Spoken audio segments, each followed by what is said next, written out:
Mumbai Tug brought to you by Sunny's World. Pune's Pride Sunny's World, Life in Funshine. Resort weddings, events, restaurants, adventure wellness.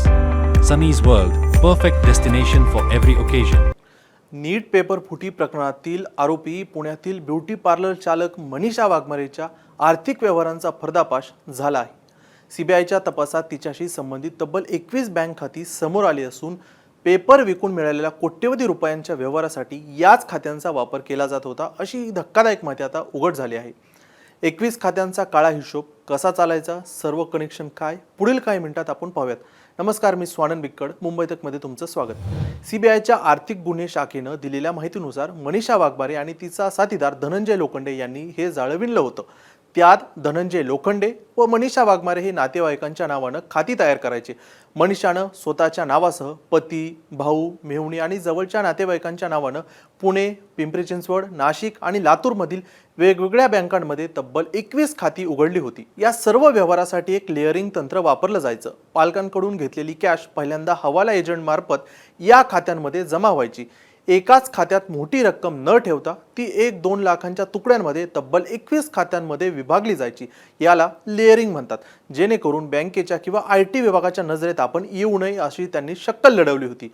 नंतर हा सर्व पैसा या खात्यांमधून जयपूर, सीकर आणि गुरुग्राम मधील मास्टरमाइंड असलेल्या मांगीलाल बिवलच्या टोळीपर्यंत पोहोचवला जायचा.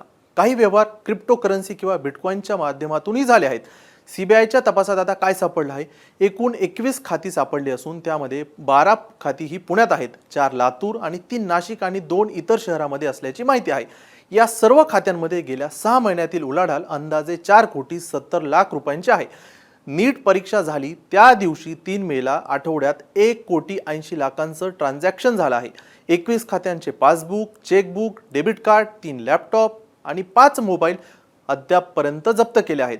बायनान्स अँड व्हेझेरेक्स वरील 2 वॉलेट, त्यातून 40 लाखांचे व्यवहार झाले आहेत. आता लातूर कनेक्शन कसं समोर आलं?